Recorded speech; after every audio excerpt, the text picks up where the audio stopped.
अच्छी खबर में किंतु की गुंजाइश न रह जाए और बुरी खबर से परंतु सच्चाई ढूंढ कर लाए। ऐसी अच्छी और सच्ची खबरों के साथ आपके साथ मैं हूं नवजोत रंधावा। एक ऐसा शो जहां दिन की बड़ी खबर हम आपको आसान शब्दों में पॉइंट बाय पॉइंट समझाएंगे, यानी बड़ी खबर का सच्चा और अच्छा विश्लेषण। होली का रंग जमने लगा है, कहीं फूलों की होली तो कहीं महादेव और पार्वती के मिलन का रंग। वृंदावन से काशी तक हम आपको दिखाएंगे होली के सारे रंग। अब हवाई सफर होगा और आसान, आपको डिजी यात्रा से हवाई सफर भी करवाएंगे। प्रॉपर्टी बाजार में मुंबई 7वें आसमान पर पूरी डिटेल्स पॉइंट बाय पॉइंट आगे समझाएंगे।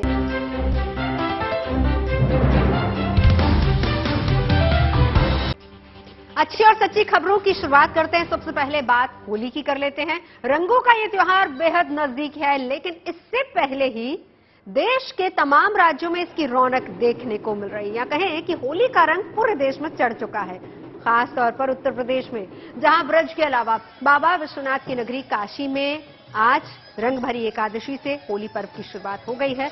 मान्यता ये है कि आज ही के दिन बाबा विश्वनाथ मां गौरी का गौना कराकर अपने धाम लौटे थे और इसी परंपरा को आज भी काशी वासियों ने बड़े हर्षोल्लास के साथ मनाया।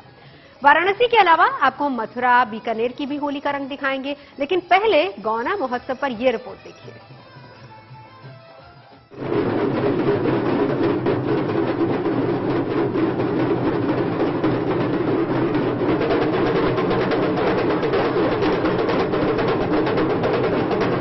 काशी की गलियां रंग और गुलाल से गुलजार हैं। रंग बिरंगी एकादशी का भक्तों पर छाया खुमार है, क्योंकि बाबा विश्वनाथ मां गौरी का गौना कराकर पधारे अपने धाम हैं। उत्साह, उमंग और उल्लास के रंगों से सराबोर ये तस्वीरें आई हैं वाराणसी से, जहां आज रंग भरी एकादशी के शुभ अवसर पर कुछ इस अंदाज में गौना महोत्सव का आयोजन किया गया।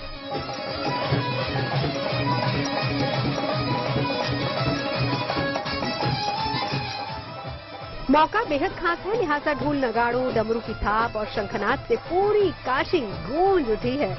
बाबा विश्वनाथ के भक्तों ने अपने जोश और उत्साह के साथ इस मौके को और खास बना दिया। कहीं भजनों पर झूमते भक्त नजर आए,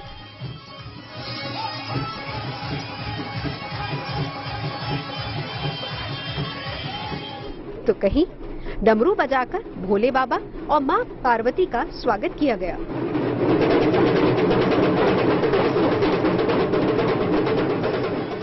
फागुन महीने के शुक्ल पक्ष की एकादशी को रंग भरी एकादशी कहा जाता है और इस दिन रंग भरी एकादशी मनाई भी जाती है। और मान्यता ये है कि विवाह के बाद पहली बार भगवान शिव और माता पार्वती इसी एकादशी को काशी आए थे और ये परंपरा आज भी काशीवासी बड़े धूमधाम से निभाते हैं। आज रंग भरी एकादशी है और काशी में ये उत्साह, ये उमंग गलियों में दिखाई पड़ रहा है, जहां डमरू सेवा कर रहे हैं।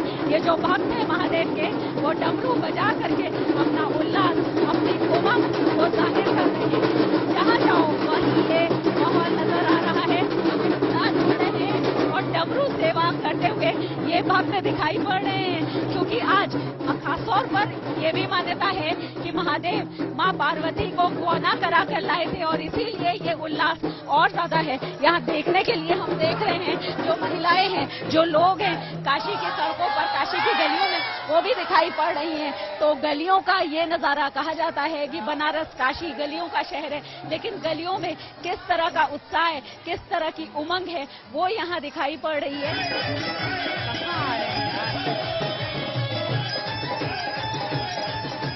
इस गौना महोत्सव की शुरुआत बाबा विश्वनाथ और मां पार्वती के विशेष श्रृंगार से होती है, जिसके तहत महादेव को राजशाही पगड़ी पहनाई जाती है और मां पार्वती ने बरसाने का घाघरा पहना है। और इसके साथ ही अपने आराध्य को अबीर गुलाल अर्पित कर हुई गौना महोत्सव की शानदार शुरुआत।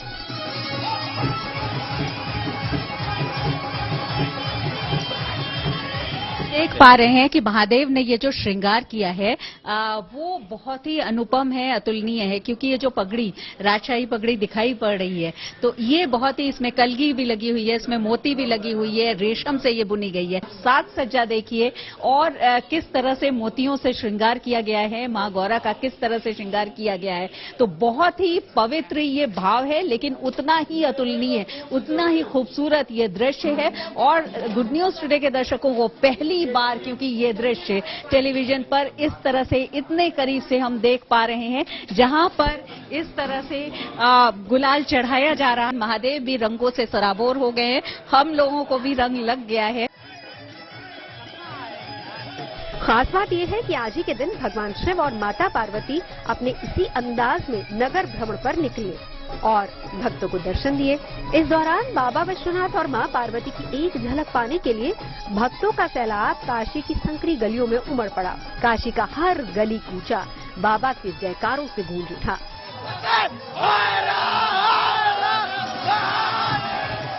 क्या बच्चे, क्या बुजुर्ग, क्या महिलाएं और क्या पुरुष, सब अपने आराध्य के साथ होली खेलने को बेताब नजर आए। मतलब इतना हर्षोल्लास, एक महाशिवरात्रि और एक रंग भरी काशी, विश्व विख्यात है, काशी की विश्व विख्यात है। इस माहौल का हम लोगों को साल भर का इंतजार रहता है। एक साल से हम लोग इसको इंतजार करते हैं कि मतलब ऐसा मौका हम लोगों के घर बार बार आए। और जैसे हम घर से बेटी की विदाई पूरे 16 श्रृंगार में करते हैं, वैसे ही उसी भाव से हम लोग माता जी की भी श्रृंगार करते हैं। उसी भाव से विदाई करना है तो सब श्रृंगार से कंप्लीट रहे माता जी, ये भावना रख के हम लोग माता का श्रृंगार करते हैं। अबीर गुलाल के धमाल के बीच जैसे जैसे गौरी की बारात आगे बढ़ी, समूची काशी शिवमय हो उठी। आस्था और भक्ति के रस से सराबोर ये तस्वीरें ही बता रही हैं कि काशी के लिए इस रंग भरी एकादशी का कितना महत्व है। और इसी के साथ आज से काशी में होली की शुरुआत भी हो गई है। कल काशी में विश्व प्रसिद्ध मसाने की होली खेली जाएगी, जो रंग गुलाल के बजाय चिताओं की भस्म से खेली जाती है।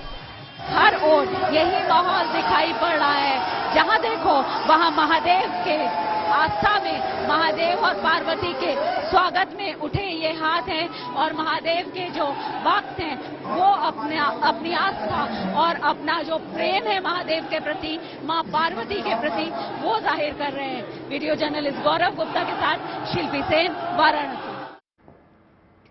और इस रिपोर्ट को देखने के बाद अब ये जानना जरूरी है कि काशी की ये परंपरा कब से निभाई जा रही है और इसका धार्मिक महत्व क्या है। तो इसी सिलसिले में मेरी सहयोगी शिल्पी सेन ने महंत कुलपति तिवारी से बात की। कहते हैं कण कण में शंकर है, लेकिन काशी महादेव का आंगन है, प्रांगण है। काशी में रंग भरी एकादशी की जो धूम होती है वो पूरी दुनिया भर में कहीं नहीं होती है, क्योंकि मान्यता है कि महादेव इस दिन मां पार्वती का गौना कराकर काशी लाए थे। लेकिन सबसे खास बात यह है कि काशी में महादेव और मां पार्वती, मां गौरा की जो प्रतिमा, चल प्रतिमा निकलती है, उसके बाद काशी में होली शुरू हो जाती है, अबीर गुलाल उड़ता है और काशी की गलियां, काशी की सड़कें बिल्कुल रंग से सराबोर हो जाती है। महंत जी, सबसे पहले तो ये जो परंपरा है, इसकी क्या विशेषता है, क्यों ये खास है काशी? ऐसा है कि मंदिर की स्थापना काल से लेके आज तक जो है ये परंपरा चली आ रही है।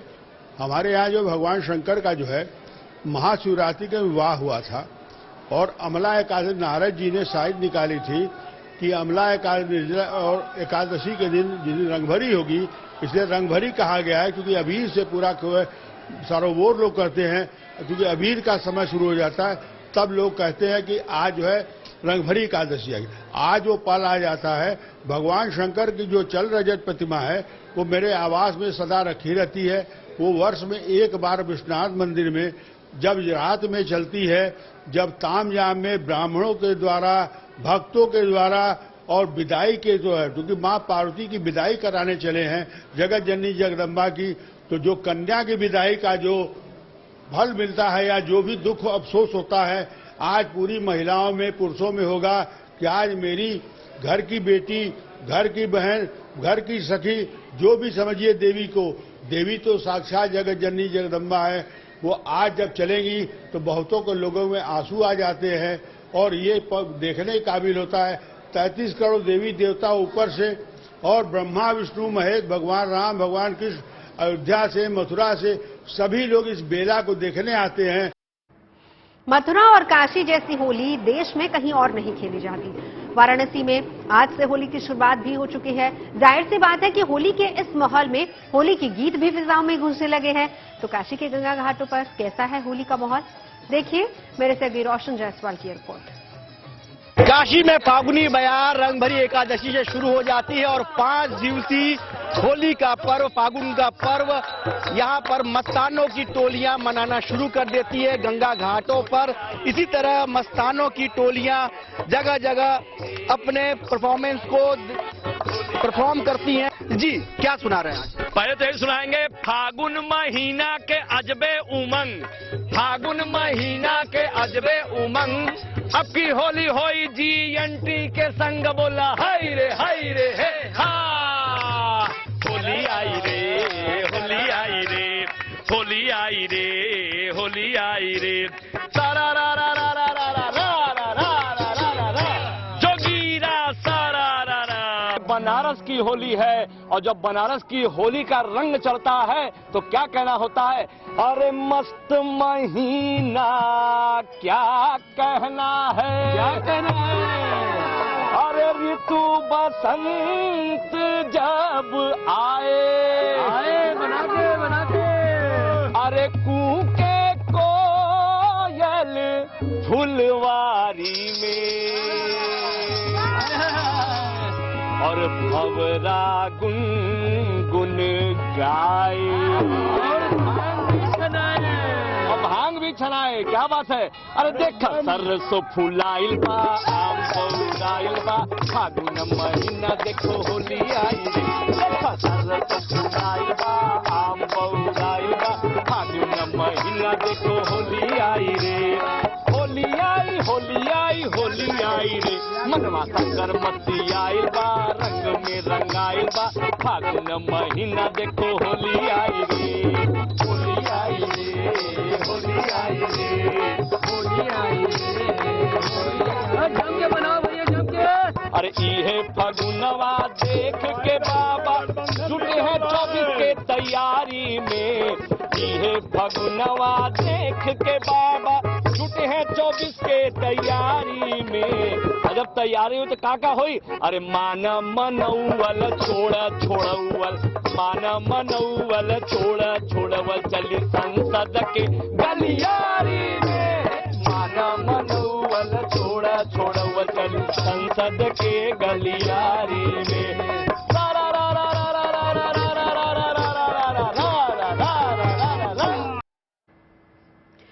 अब देखिए होली की बात हो और ब्रज का जिक्र ना हो, ऐसा कैसे हो सकता है, ऐसा हो ही नहीं सकता। रंग भरी एकादशी पर मथुरा के बांके बिहारी मंदिर में किस तरह रंग और गुलाल के साथ फूलों की होली खेली गई, ये रिपोर्ट देखिए।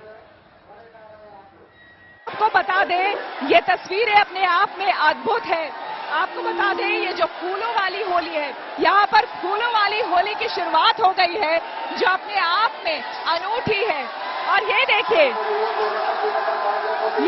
ठाकुर जी की तरफ से अपने श्रद्धालुओं को, ये देखिए तमाम श्रद्धालु यहाँ पर हैं जो अपने श्री हरि के साथ, ठाकुर जी के साथ होली खेल रहे हैं। रंग गुलाल अबीर उड़ाए जा रहे हैं, पुष्प वर्षा की जा रही है। तस्वीरें आप देख सकते हैं कि किस तरह से तमाम श्रद्धालु मस्त मगन झूम रहे हैं, नाच रहे हैं, गा रहे हैं, अपने आराध्य को रिझाने की भी कोशिश है। और साथ ही साथ आज तो थोड़ी हल्की नोक-झोंक भी होगी तो भी चलेगा, क्योंकि भाई बुरा न मानो होली है। और अपने कान्हा जिन्हें ये मानते हैं कि भाई वो उनके परिवार का सदस्य है, देखिए किस तरह से अपने सर पे उठाए हुए वो लेकर के आ रही है महिला। सभी लोग यही समझते हैं कि हम अपने परिवार के सदस्य के साथ होली खेलने आए हैं। जरा सुनिए इस आवाज को सुनिए।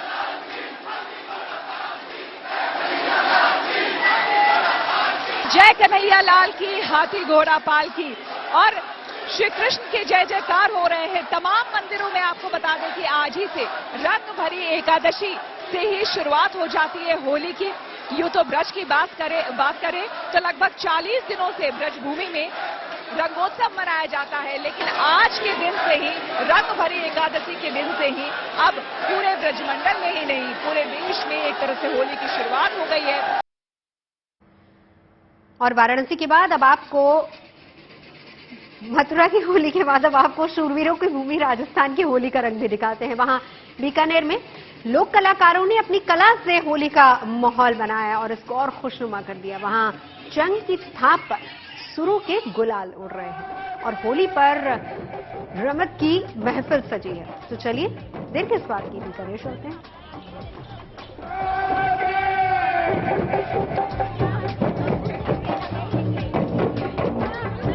इन थापों में होली का आनंद है और इस रंग में बीकानेर का उल्लास है।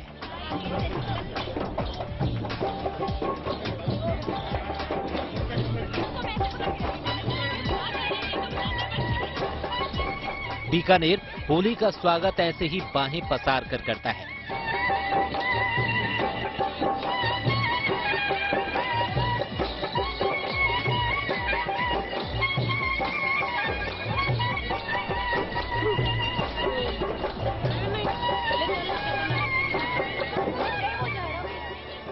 चंग की थाप पर आलापों के गुलाल उड़ते हैं और इन आलापों से न राजनेता बच पाते हैं और न उनकी सियासत बच पाती है।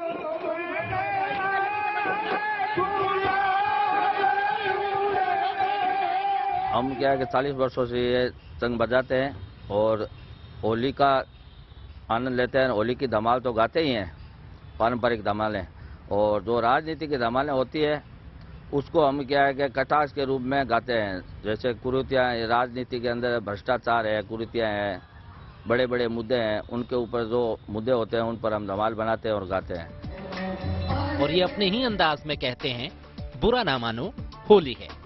बीकानेर में होली पर होने वाली एक और अनूठी परंपरा देख लीजिए। इसे रम्मत कहते हैं। रम्मत एक तरह का लोक नाटक है जिसका रंग बीकानेर और जैसलमेर में खूब जमता है। यह नौटंकी शहजादी का रंग जमा है और इस रम्मत में दोहों और गीतों का सिलसिला चला आ रहा है।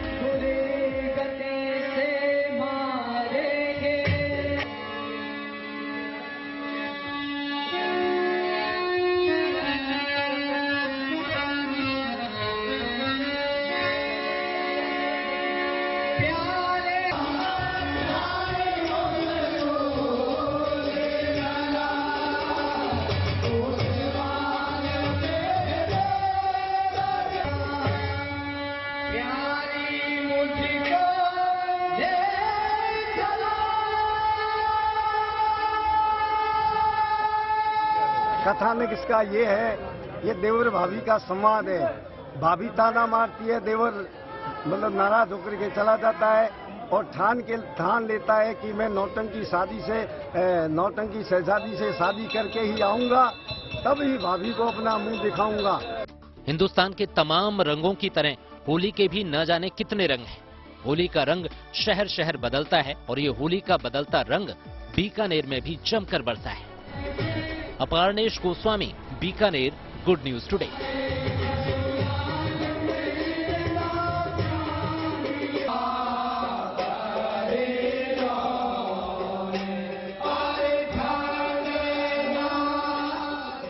अच्छी और सच्ची खबरों में अब हवाई सफर करने वालों के लिए हम गुड न्यूज लेकर आए हैं। दिल्ली के इंदिरा गांधी इंटरनेशनल एयरपोर्ट के टर्मिनल 2 और 3 पर यात्रियों को लंबी कतारों में अब नहीं लगना पड़ेगा, यानी कि अब सुरक्षा जांच के लिए लंबी लाइनों में लगने से छुटकारा मिलने वाला है, क्योंकि अब आपका चेहरा ही आपकी पहचान है।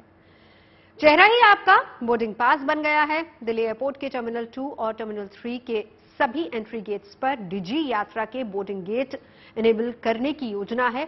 और क्या है फेशियल रिकॉग्निशन टेक्नोलॉजी और कैसे आपके चेहरे से आपको सीधे एयरपोर्ट में एंट्री मिल सकती है, देखिए जरा।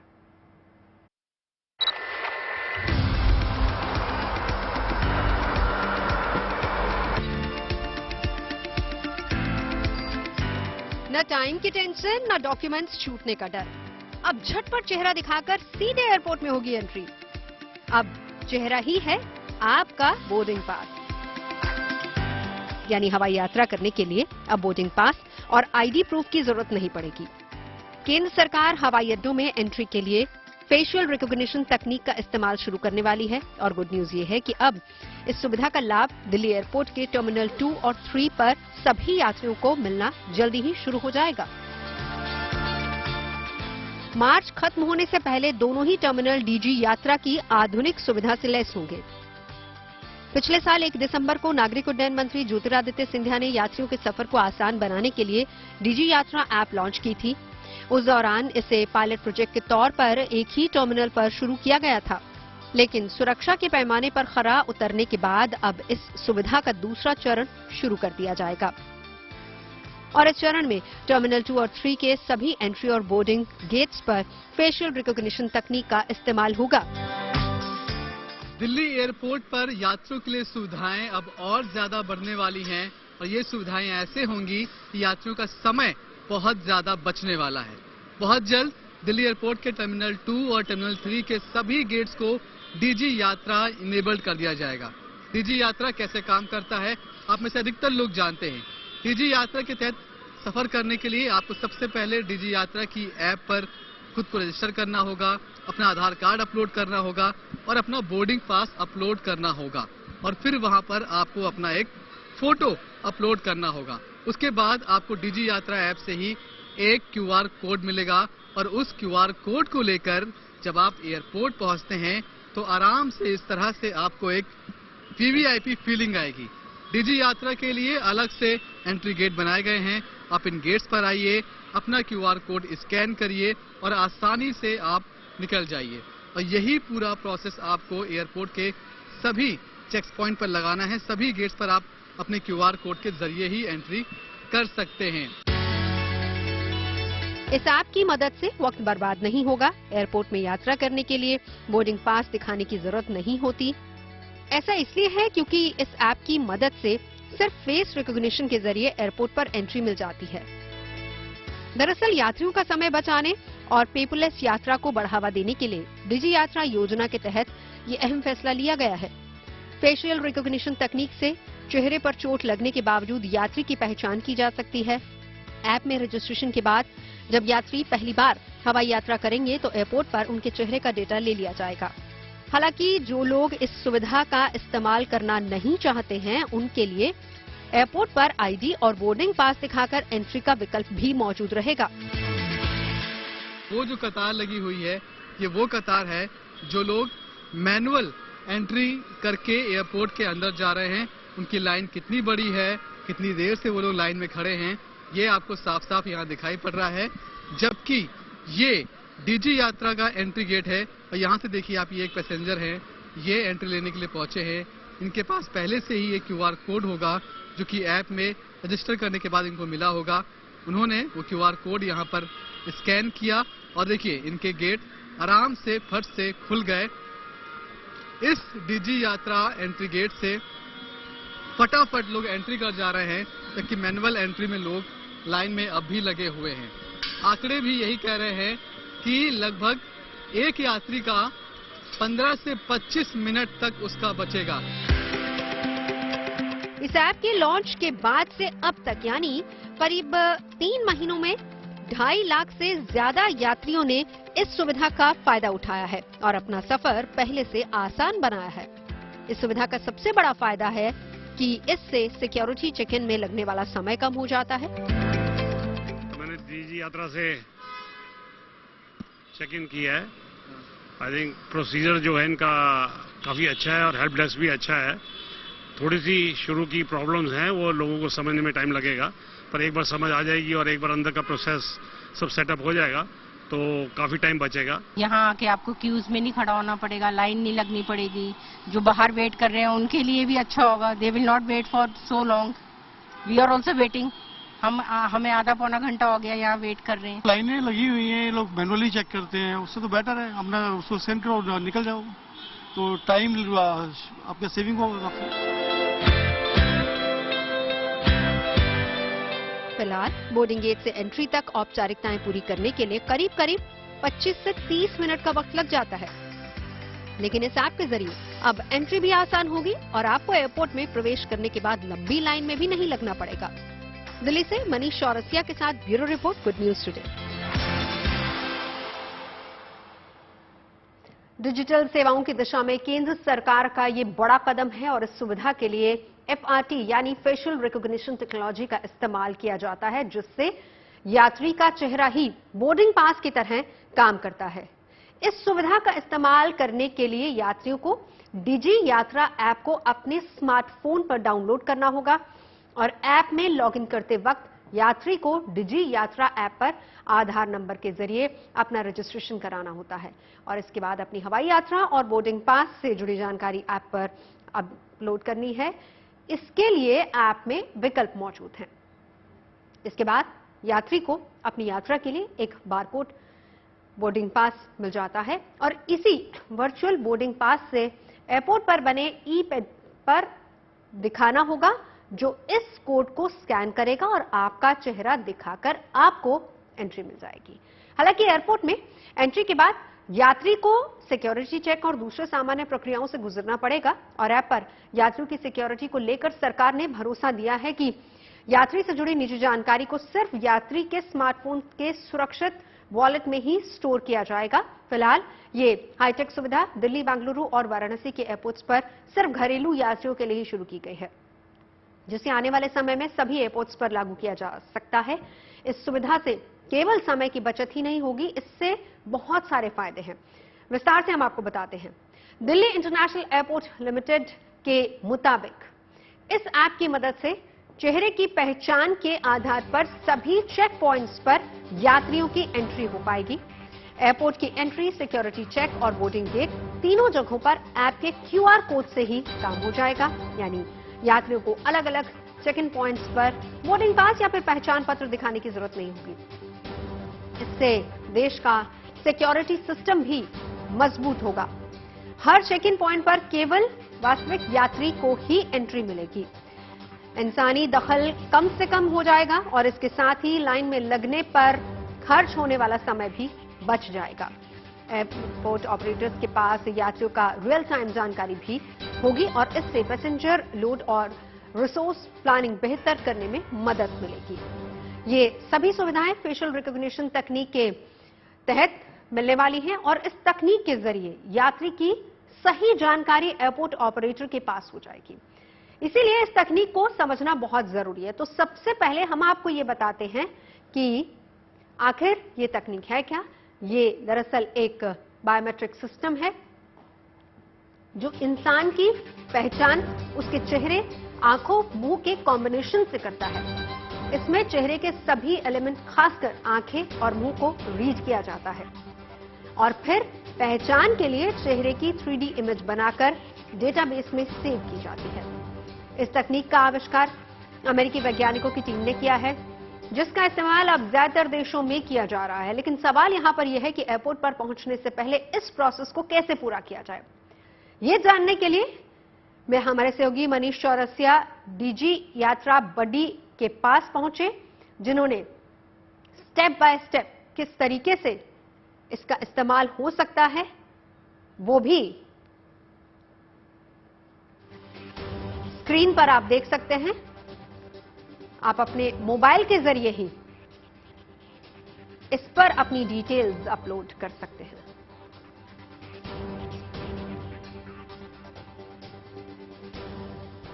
और अच्छी और सच्ची खबरों में आगे बढ़ते हैं। बात श्रेणियों मैत्री युद्धाभ्यास की। जापान में 2 दिनों तक चले इस युद्धाभ्यास में भारतीय वायुसेना और जापान की एयर सेल्फ डिफेंस फोर्स ने अपनी तैयारियों को परखा। इस एक्सरसाइज में भारत की तरफ से C-17 ग्लोबमास्टर जबकि जापान की तरफ से C-2 मालवाहक विमान ने हिस्सा लिया और इस एक्सरसाइज के जरिए दोनों देशों ने रक्षा सहयोग बढ़ाने पर भी जोर दिया। साथ ही विस्तारवादी चीन को यह कड़ा संदेश भी है।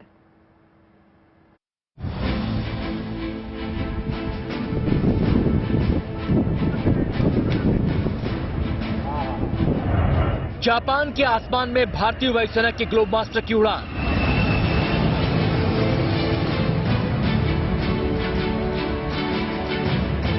जापान के C-2 विमान के साथ C-17 ग्लोबमास्टर का पराक्रम। एक और धर्म गार्जियन एक्सरसाइज के दौरान भारतीय सेना ने अपना शौर्य दिखाया, तो दूसरी ओर भारतीय जांबाजों ने जापानी सेना के साथ जापान के कोमात्सु में शिन्यू मैत्री अभ्यास में हिस्सा लिया। Right now, armed formation in front of you. भारतीय वायुसेना और जापान की एयर सेल्फ डिफेंस फोर्स ने इस अभ्यास को अंजाम दिया। 1 और 2 मार्च को हुई शिन्यू मैत्री एक्सरसाइज के दौरान दोनों ही मुल्कों के वायुवीरों ने युद्ध कौशल का प्रदर्शन किया, जिसमें भारत के ग्लोब मास्टर ने बढ़ चढ़कर हिस्सा लिया।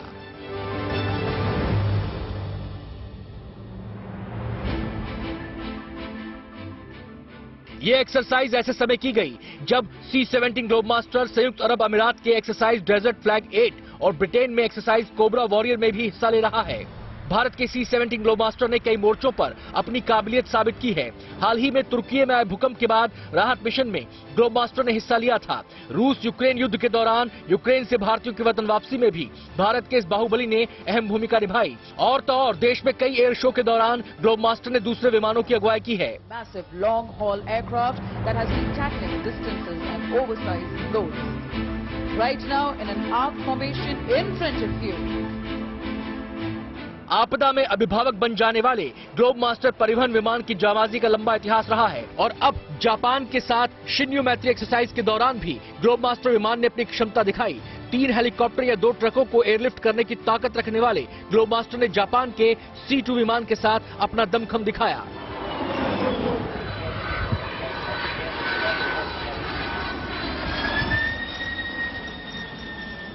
दो दिन तक चले इस अभ्यास को 2 चरणों में आयोजित किया गया था। अभ्यास के पहले चरण में परिवहन संचालन और सामरिक युद्धाभ्यास पर चर्चा की गई। इसके बाद भारतीय वायुसेना के C-17 और जापान की एयर सेल्फ डिफेंस फोर्स के C-2 परिवहन विमानों ने अपनी अपनी उड़ान क्षमता का प्रदर्शन किया।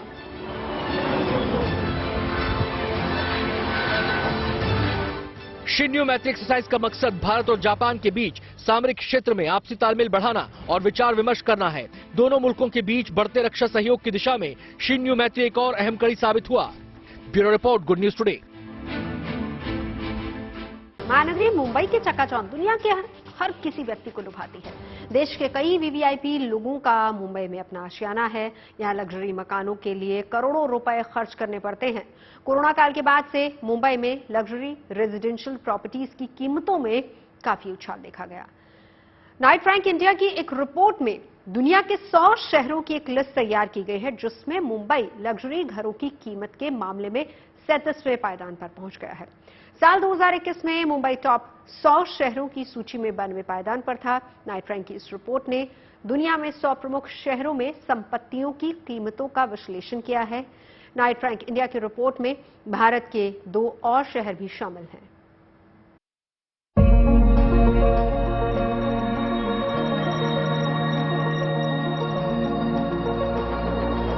देश की आर्थिक राजधानी मुंबई, जिसे लोग सपनों का शहर भी कहते हैं,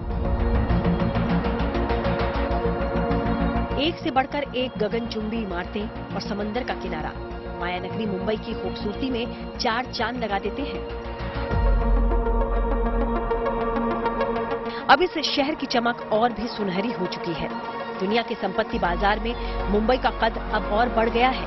property consultant Knight Frank India ने द वेल्थ रिपोर्ट 2023 जारी की है, जिसमें मुंबई ने एक बड़ी छलांग लगाते हुए एक नया मुकाम हासिल किया है।